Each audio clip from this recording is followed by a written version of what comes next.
So on today's episode, we're going to talk about launching, growing, and scaling a direct-to-consumer e-commerce brand on Amazon. It's a great episode you don't want to miss, so do stay tuned. Welcome to the 2X e-commerce podcast. I'm your host, Kunle Campbell. Now, the interview you're about to listen to is an interview I had with Stefan Jordev. Now, Stefan Jordev is a strategic director at Bobsled Marketing. And if you recall, several seasons ago, I think season 2 or 3, we had Kiri Masters on the show, and she was just talking about Amazon in general. At the time, we were exploring marketplaces as an opportunity. And I think we talked a bit about CPG brands, going on Amazon and strategies. But now that D2C is a thing. It's actually a topic you can follow on Twitter. You can imagine it's a thing now. It's a trend. It's a section or a strand in the retail industry. I decided to get someone from Bobsled Marketing to just take us through the steps. And what Stefan did over this interview, prior to the interview actually, he put together like a checklist, which are in the show notes, below. And in that checklist, he put in, he mixed his notes along with the official Amazon retail readiness checklist. So he's chunked that up and given it to everybody, every one of you to just, read through. And it's very detailed. He has some compelling reasons as to why you should start, get into Amazon as a direct-to-consumer e-commerce seller. I did have my doubts, and he managed to counter some of them.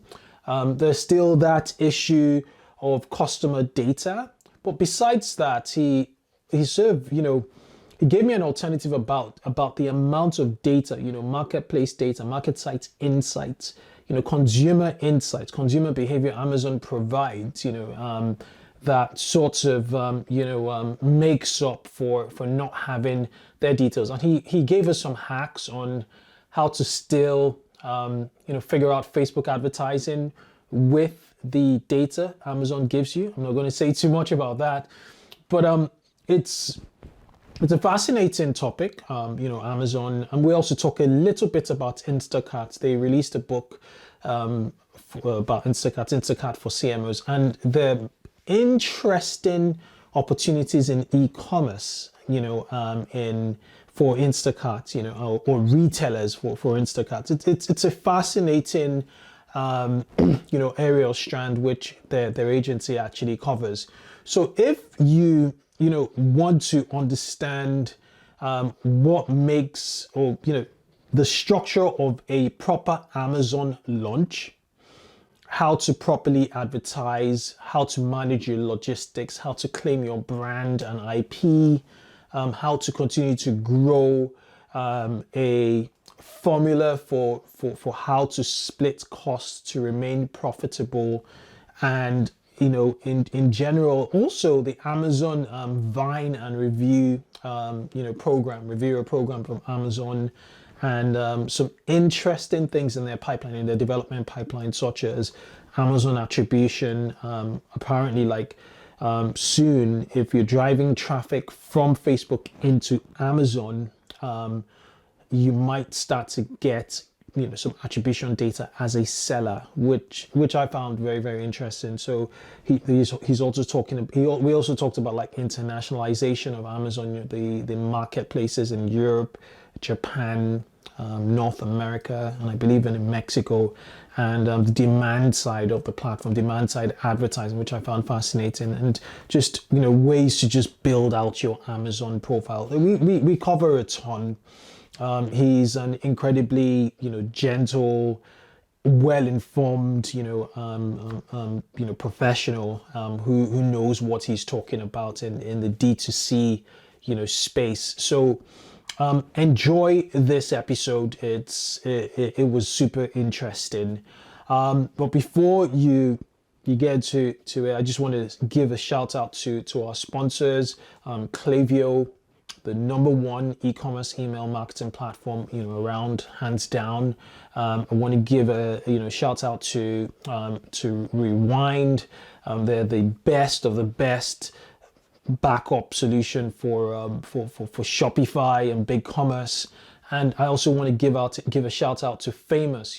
They allow you launch products quick. So if you have a product launch and you want to create the ultimate best mobile shopping experience, for users for a single product launch, they are the platform to use, because they have a page builder that's just so fluid, online. It gives like an app-like experience, on mobiles.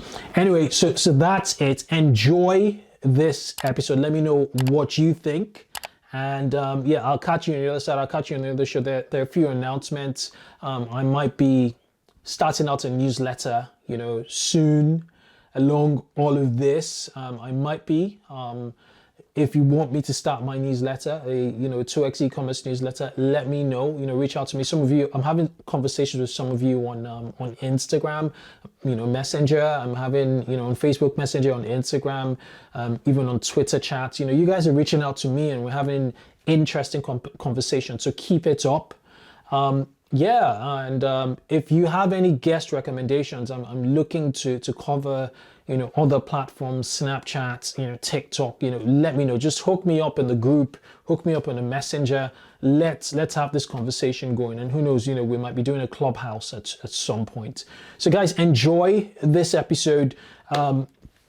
Would love your thoughts. If you're watching it on YouTube, leave a comment, like, this video. If it's on, audio, just enjoy the audio experience. It's the best we can do here. So thank you so much, and catch you on the other side. Cheers. This is the podcast show dedicated to rapid growth and direct to consumer selling in general, the entire direct to consumer selling space. We cover it. This is the podcast. And you know what I do every week? We work with marketing teams at e-commerce businesses. We work with founders. We talk to representatives from best-in-class e-commerce SaaS companies. We interview them and we help you guys just maximize metrics such as conversions, average order value, repeat customers, your audience size, and ultimately sales. So their remit is really simple to improve those metrics. Now, if you recall, back in like season 3, we talked about Amazon, we talked about marketplaces, and we don't talk very often about it. I know last season we talked about it. Some of you were okay with that episode, but I decided to bring back bobsledge marketing again, because the initial conversations I had were really meaningful. And today it's a really special one. I'm joined by Stefan Jordev, and he's from Bobsledge, and he's going to teach us or take us through what it means to launch your direct-to-consumer brand on marketplaces, whether it's Amazon or other marketplaces. What to really bear in mind. We talk a lot about Shopify, but we should really be omni-channel. That's what this is all about. So I'm not going to babble too much. I just want to thank you first for coming, Stefan, and welcome you. Welcome. Definitely, yeah. Thank you so much for having me. You're very, very welcome. We had Kiri Masters. I was intentionally just dodging her name, but it was Kiri Masters, and she's the founder of Bobsledge Marketing. You work with her. Could you introduce yourself and Bobsledge, marketing, where you guys are? Because I've seen you grow. It was essentially herself and a few people, and it's grown massively over between then and now. So if you could take the next 2 minutes to introduce yourself and Bobsledge Marketing, it would be great. Amazing. Yeah, definitely. So I'm Stefan. I'm with Bobsled Marketing. As you pointed out, the agency itself is an agency that helps Amazon, Walmart, and Instacart sellers accelerate sales and grow on these marketplaces. It was founded in 2015, and as you pointed out, it grew from just having Kiri and a few employees to a company of about 30 plus people in size. I've been with the company for about 4.5 years. I work closely with Kiri on strategy and how we determine which marketplaces to approach. And yeah, really, really happy to be here with you. Fantastic, fantastic, fantastic. Okay, so there are two camps when it comes to direct-to-consumer selling. There are camps that talk about independence, about autonomy, and about control. And so they strictly stick with their Shopify or with their website and sell directly to the consumer, and they're always about email. And then there's another camp, school of thought, which just says we need to be omnichannel, we need to be everywhere. Whether it means us being in the stores, whether it means us being, playing with the devil with Amazon, as we call it in the DTC space, we have to be out there as direct-to-consumer businesses. What are you saying? Obviously, it's you guys work with marketplaces, but what would you say to the first group of people? I was talking about as to why they should consider channels such as Amazon towards reaching more people and expanding their brand. One thing I would say that will hopefully help them in that perspective shift. First of all, as I think it's clear that I'm supporting the latter, working with marketplaces to accelerate.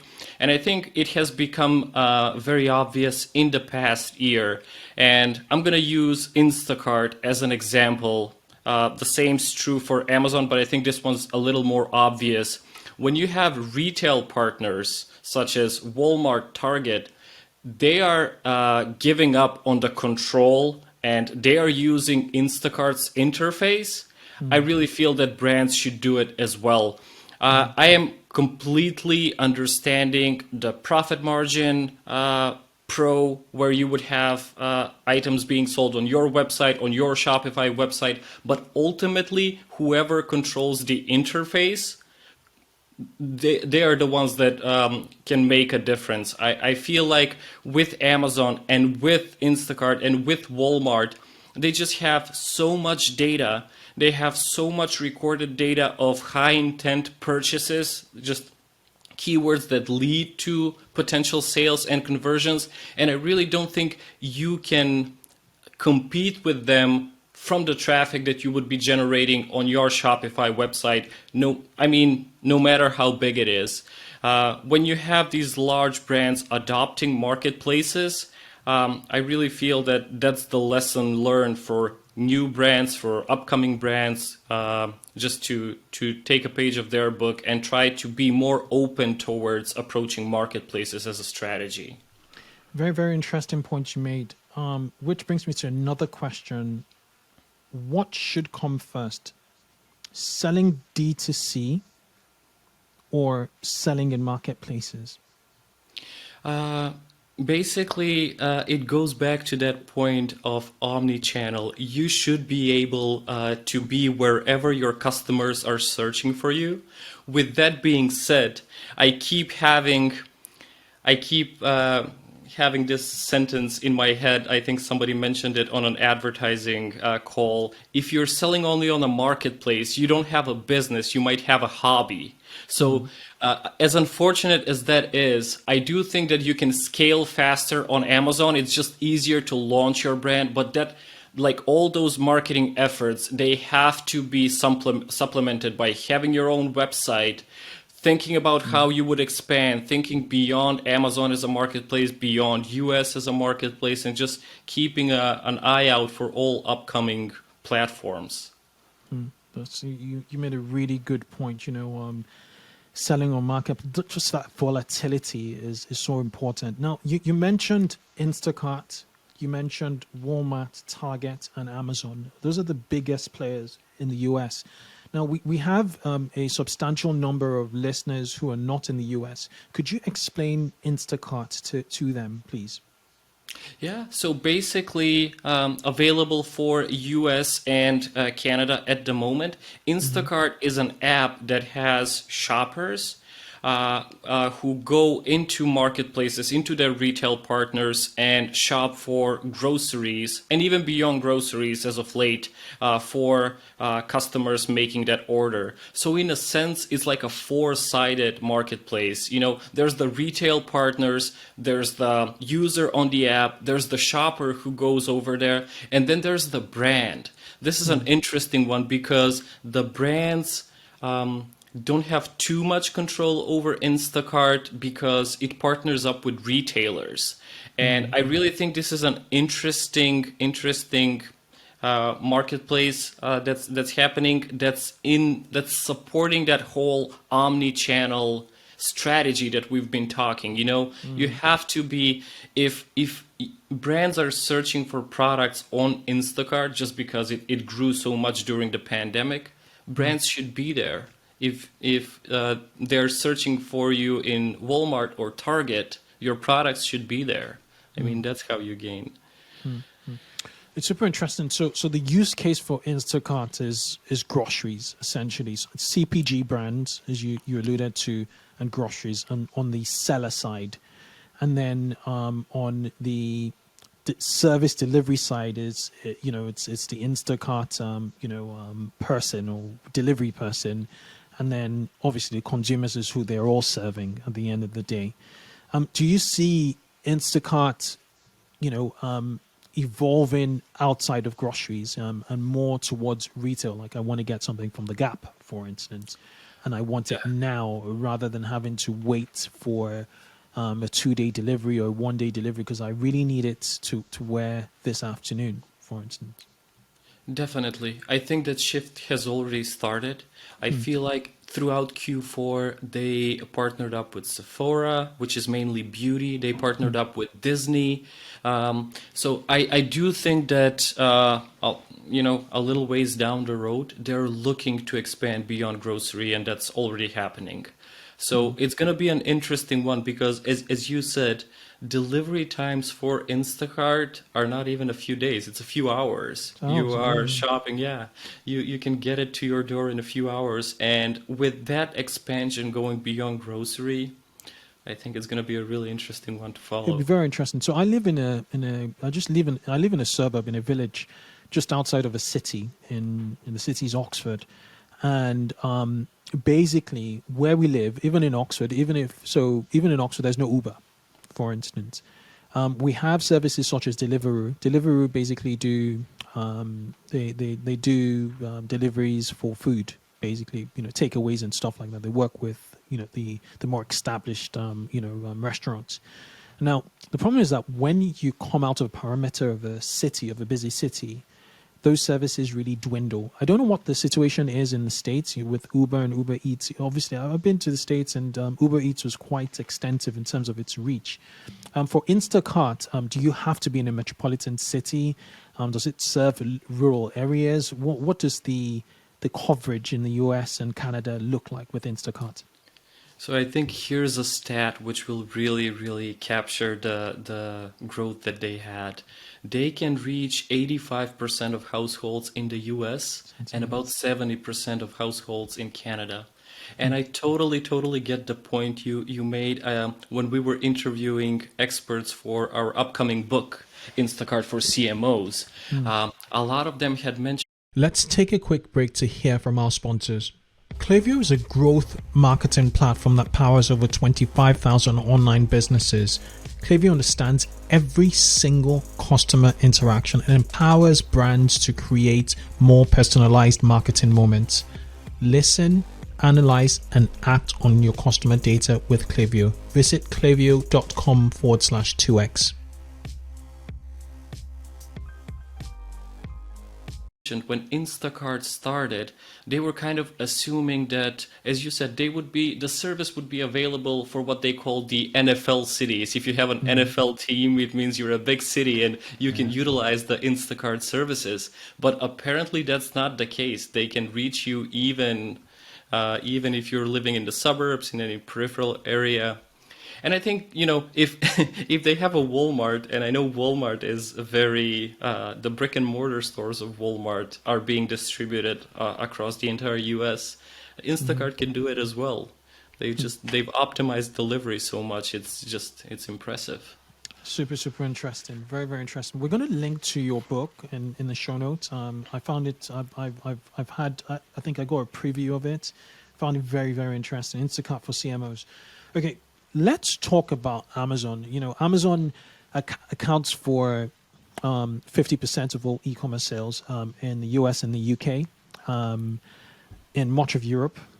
So there's an opportunity clearly, so for every pound, for every dollar, 50% of that is going to Amazon spent on the internet. What are the steps for an established D2C business to want to launch into Amazon, given the fact that, let's say you were established? Many of our listeners already run direct-to-consumer e-commerce businesses. They're either marketing, directors, marketing managers, or founders listening to this podcast. Now, they're thinking, okay, we are doing great on Shopify. Should we consider Amazon? Could you give us a blueprint in summary, in podcast format? Definitely. And yeah, as you pointed out, so I wouldn't spend much time talking about, the trademark registration, brand registry. I would assume a lot of your listeners already have that. But in ways of making that transition to Amazon, with all that set in place, it should be a pretty straightforward transition. You have the UPCs, you have the products. Even for Shopify, you probably have most of the content ready.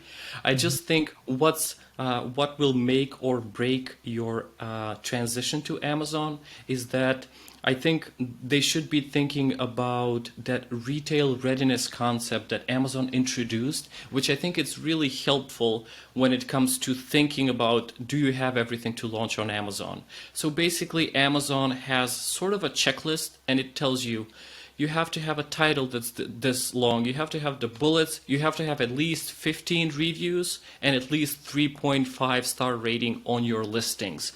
So I just think making that transition, obviously, opening the account, you have the UPCs in place, creating the products, getting enrolled potentially in those early reviewer programs. For Seller Central, they have the early reviewer program. For Vendor Central, they have Amazon Vine, and getting those early reviews to get a head start would sort of signal that transition. You would have the products, you have some sales coming in from Amazon, you have some reviews. I think, obviously third-party testimonials such as reviews, ratings on your product are incredibly important on Amazon.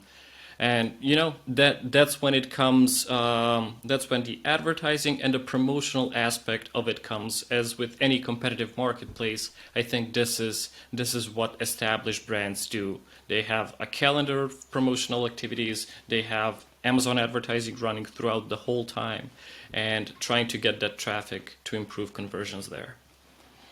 That's super interesting. So, could you just take a little moment to explain this Amazon Vine and early reviewer program to listeners? Essentially, do you give out your products for free so people can review it? Does Amazon allow that? Yes, basically this is something that Amazon encourages because they are controlling the process. They are not encouraging your customers to leave a favorable or positive review in any way. I think they're basically just encouraging customers. I think they're offering gift cards, a few dollars of gift cards if you review this item, and they're very, very strict around leaving an honest review. So basically, this is a product that, of course, will work well if you have a quality product, if you have a product that your customers are already considering a preferred product there. So definitely something to be considered, and definitely the only thing to be considered, if you ask me. I know they're very strict on their review policies, so just do it right from the get-go and use the product. I think you're on mute.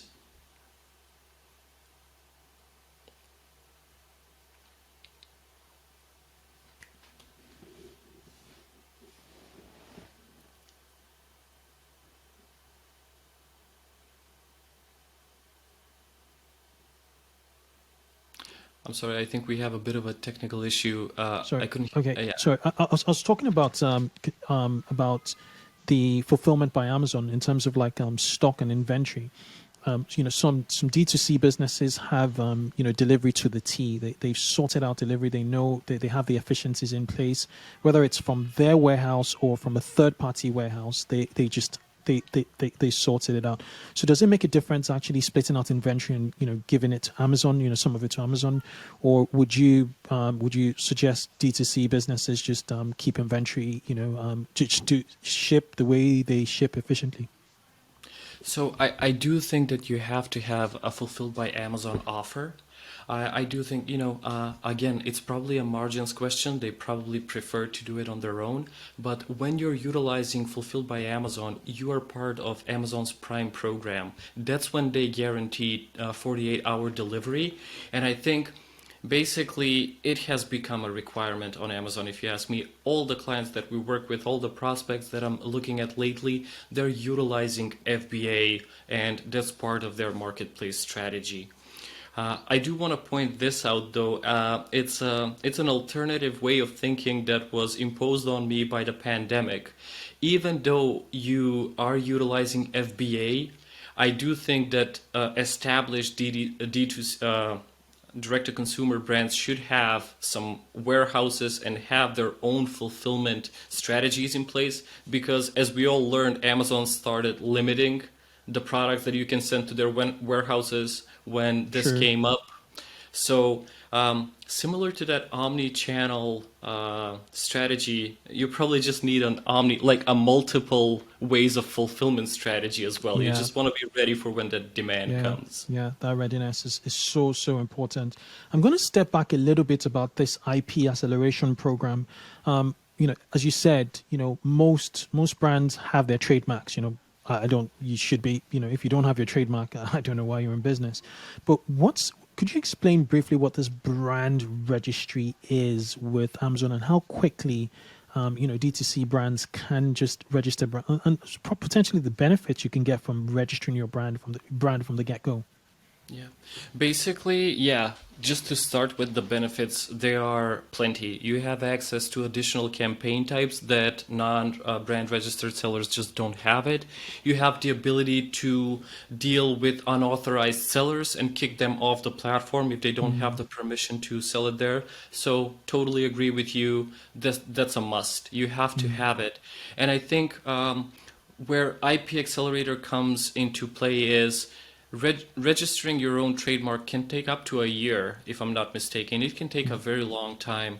And what Amazon have done here is they have a list of law agencies, attorneys that they work with. So if you start the trademark process with one of those preferred agencies, Amazon can potentially enroll you in brand registry only after a few weeks after you start the process. So you don't necessarily have to wait to have the trademark approved. And I think for brands who are just eager to get on Amazon but want to do it right, I think a lot of them have found this program to be very beneficial, because you don't have to lose a whole year, basically. Very, very, very important. Okay, then reviews. I was having a conversation with one of my mates. He sells he's an Amazon merchant, basically. That's what he does. He sells on marketplaces. Quite over the weekend, I was telling him, I was asking him about reviews. That is it not challenging for you to acquire reviews, on Amazon? And then he was like, well, Amazon is making it super easy these days. People could put reviews on listings from their email, essentially, and it would be a one-click thing. They don't necessarily need to write reviews. That review acquisition has become easier. Is that the case from your perspective, or does it require a comprehensive strategy? Totally.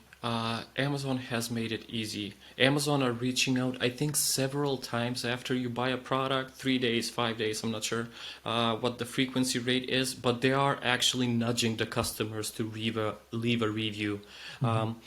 I think sellers also have an option to just with a single click request a review, and that Amazon sells them a predefined email.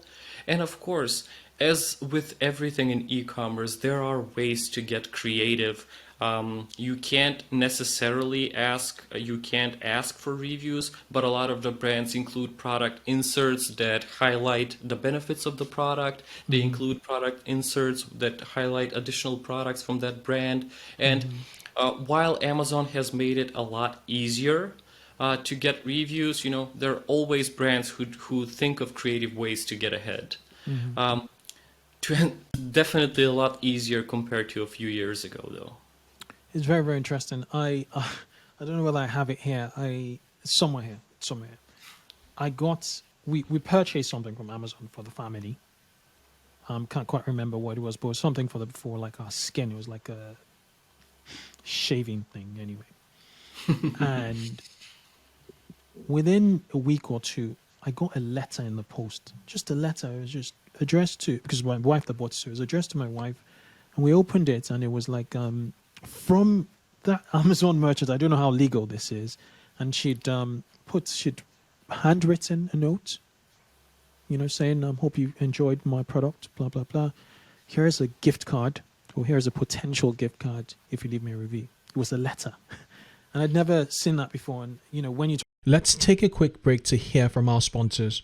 Did you know that cloud-hosted e-commerce platforms like Shopify and BigCommerce do not provide automatic backups?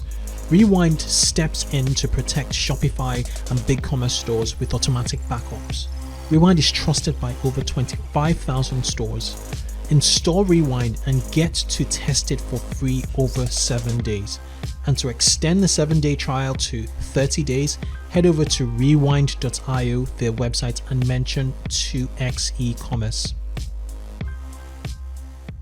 Talk about quite novel ways. I was like, well, it doesn't get more innovative than this. Exactly. To your point, like my expertise is mostly in advertising, so again, I'm not entirely sure of the legitimacy How of legal this, that is, right? because I am seeing reviews and they're not saying us leave us a 5-star review, but they're saying us leave us an honest review, and then there's the 5-star image below. And they So put the 5-star image on it. maybe it's Yeah, a so it's subconscious thing. hint, hint. Right. Other question I had was this big issue, and this goes back to the first, the persona I was talking to you about, the independent, and what they talk about is this lack of access to information, customer information, where you don't own your customers. Could you briefly outline the data points, the customer data points Amazon gives merchants on its platform? I have to agree with you here, but I do think that you get enough info. So while the email is protected and the personal information is protected, I know when I was exporting data from Seller Central, just so we can create some lookalike audiences on Facebook, there's plenty of data for you to utilize to create that audience. And in addition to this, I do feel like what you're lacking in detailed customer info, you're getting in all these additional reports about what works, what doesn't, customer search term reports, keyword reports, all those brand analytics reports, who's the best selling item in the category, who are the top 3 clicked items for a given query. So I think what you miss out on from customer data points, they more than make up from all the analytics they provide. So you can still make an educated decision about how you would approach these people. So what fields were you able to export from Seller Central for the Facebook lookalike audience, for the custom audience based list, which was going to be used for your lookalike? You have access to first name, last name, zip code. I'm not sure if the telephone one was protected. Obviously, the email is kind of changed for privacy reasons, but you do get an option to see where those customers are coming from, Do you get the full their address? age, demographics. I'm not entirely sure if you get the actual address or just the zip code. Zip code, okay, makes sense. Okay, so let's talk about another pillar, very important pillar you mentioned earlier in this conversation was advertising. How important, you talked about IP, you talked about, the review program, you talked about just the what you need, like your images, your product description, and reviews, essentially, just making sure you have at least 3.5-star rating and 15 reviews in place, and inventory, FBA plus backup inventory. One thing I skipped was advertising. How important is advertising, and how important is advertising in the Amazon ecosystem, and how do advertisers or merchants utilize advertising? I would say it's crucial. I feel like once you get that retail readiness buttoned up, the main lever and how you would get ahead would be advertising. They have keyword, product, category targeting options, and I think even Amazon stats show that basically if you're selling on Amazon, you're advertising lately. Amazon's revenue from advertising has been growing quarter by quarter. I think we have a lot of new sellers. All of them are utilizing advertising. Of course, it's a CPC-based advertising solution. You can spend as much as you would like on a daily level, but it's definitely crucial towards success. And I think all brands are utilizing it. So, what sub methods or sub channels does Amazon provide? I know there's like the feature to where your listing is at the top for every search. What other ways can you advertise within the Amazon ecosystem?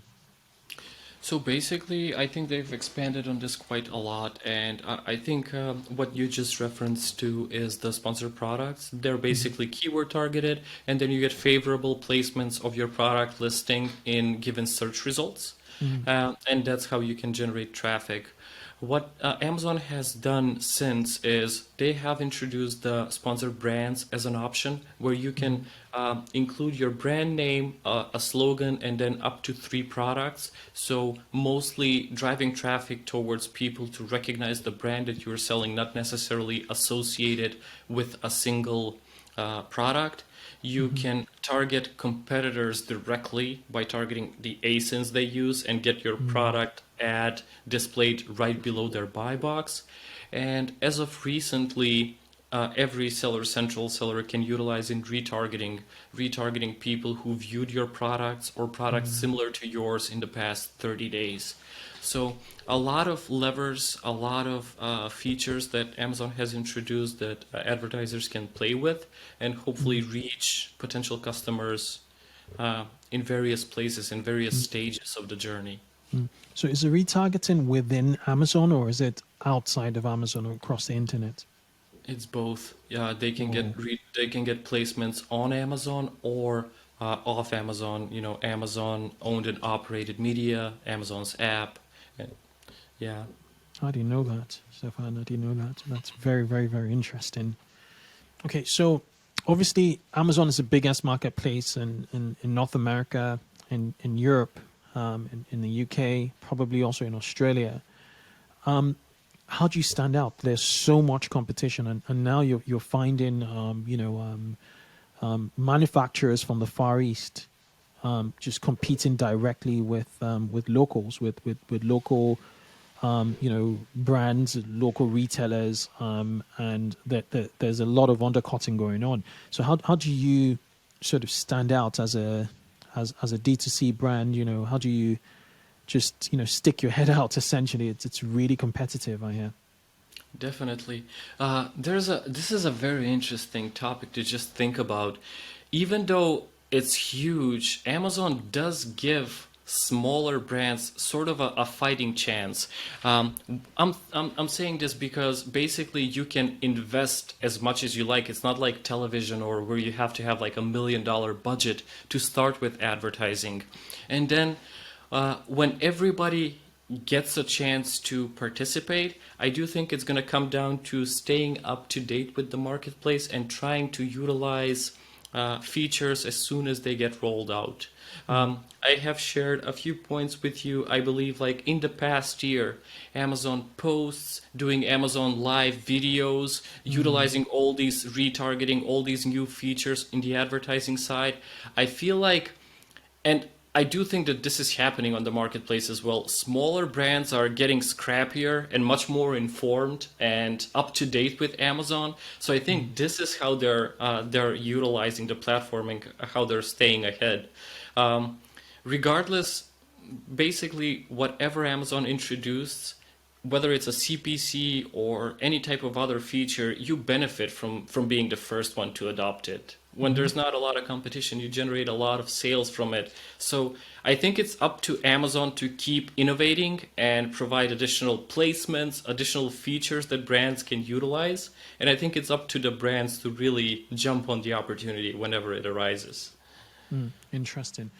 Speaking of advertising, would you drive traffic from Facebook, from like a Facebook ad to an Amazon listing?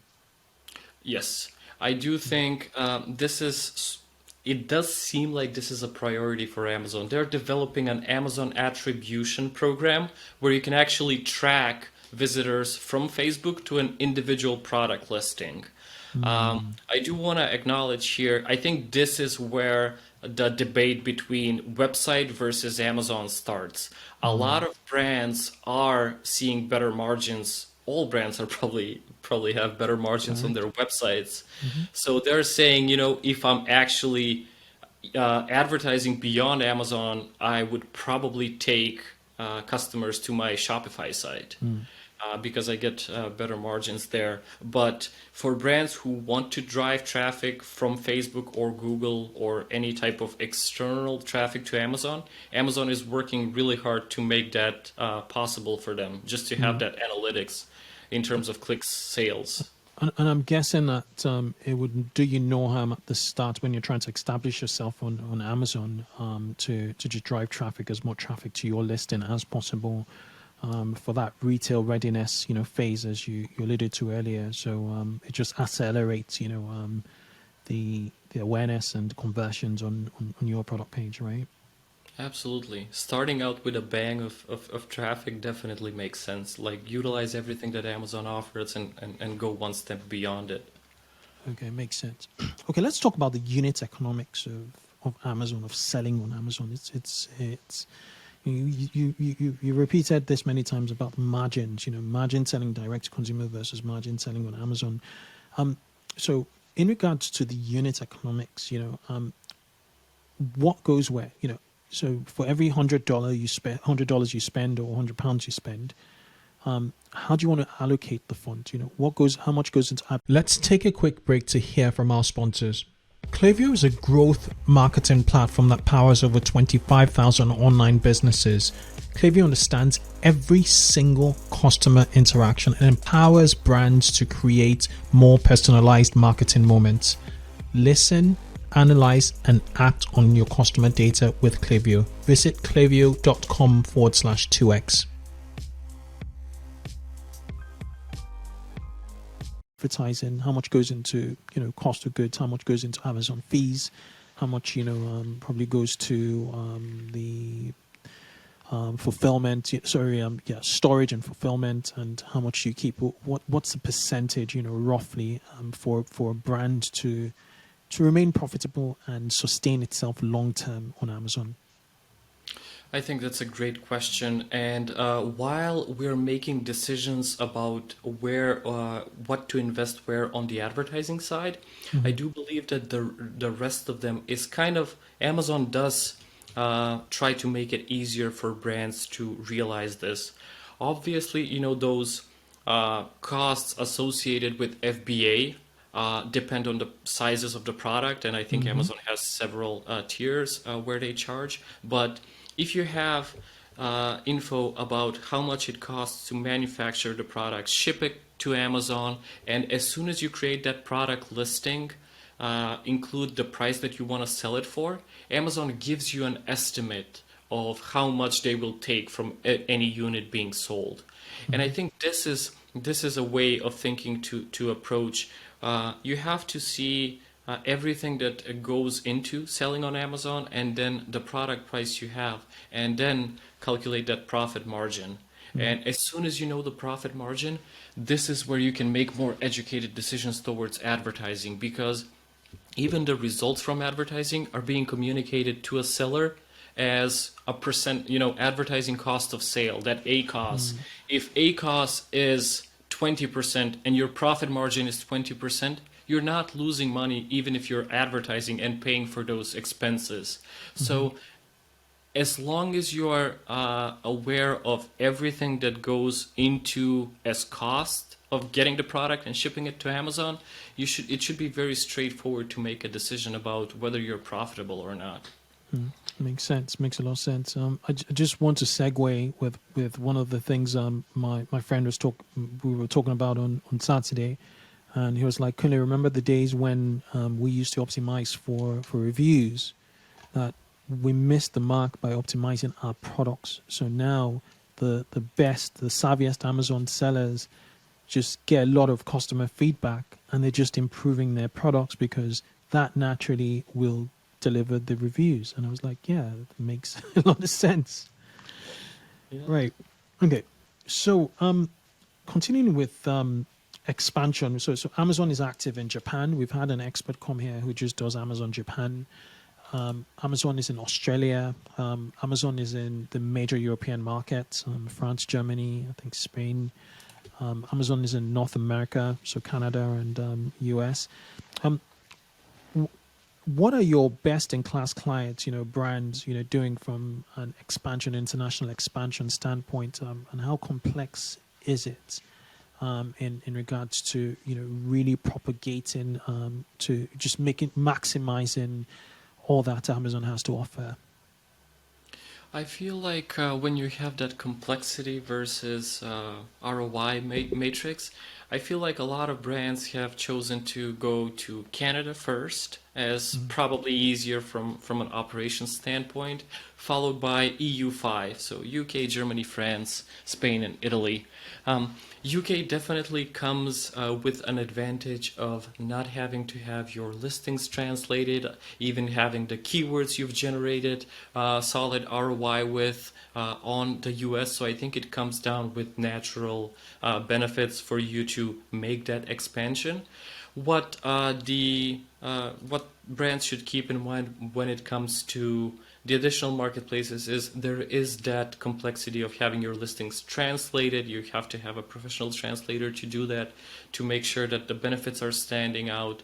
But I do feel that, like, complexity-wise, when it comes to expanding on Europe, it's made a lot easier to expand into all additional marketplaces that Europe offers. So when it comes to international expansion, I think you said it at the very start, they don't come close to the potential that the US has, but each additional marketplace is, a possibility, an opportunity for you to improve on your profit from the previous year. So definitely something they should keep in mind. How has Brexit affected, Amazon UK? Do you have to, split out your inventory to Europe and then the UK?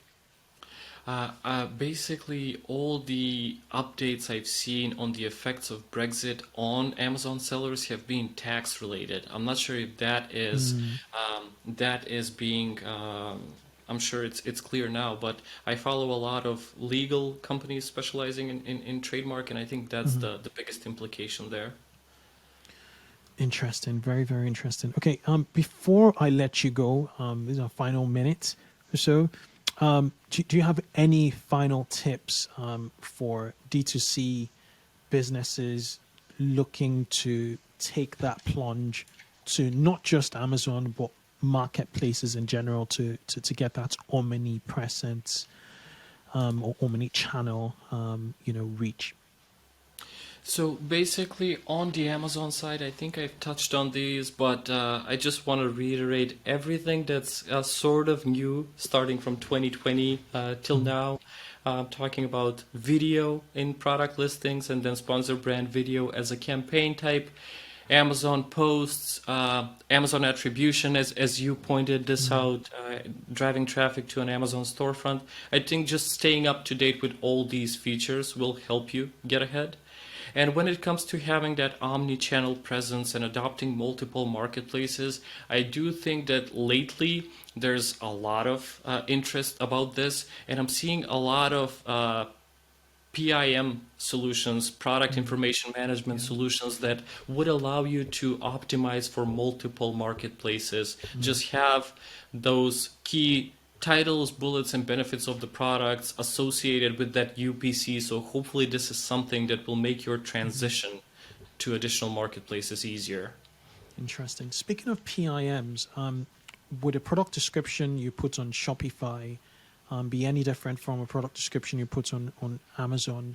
And what about the SEO issues if you're going to just duplicate it from your website? And Amazon has bigger SEO, I would think. Yeah, a lot of issues come up with that. First of all, the length of characters allowed is not the same. Second of all, I'm thinking between Instacart and Amazon. Amazon does have reviews, Instacart at the moment doesn't. So if you talk about anything related to that, it won't be applicable. I guess the benefit of having that software is you're going to have nuances, you're going to have complexities with each individual platform. I think where these solutions come into place is at least making sure you don't have errors, you don't have misspellings, or you don't have any missing product info on additional marketplaces. But I totally agree. You're going to have to take a look at each platform individually. Super, super interesting, Stefan. I really, really appreciate your time on here. For those of you listening, Stefan gave me a list, a detailed checklist, which I'm just going to copy and paste into the show notes of this. Now, speaking of our show notes, Stefan, what's the best way to follow you and Bobsledge, Marketing, what you guys are doing? It's been incredible, getting all this knowledge from yourself. Yeah, obviously, we have the website, bobsledmarketing.com. I think we're very active on LinkedIn, both myself, Kiri, and everybody related on Amazon. So make sure to look us up on LinkedIn, StefanJordev. And yeah, looking forward to getting connected with all the listeners of your podcast. It's been an absolute pleasure, mate. Thank you. Thank you.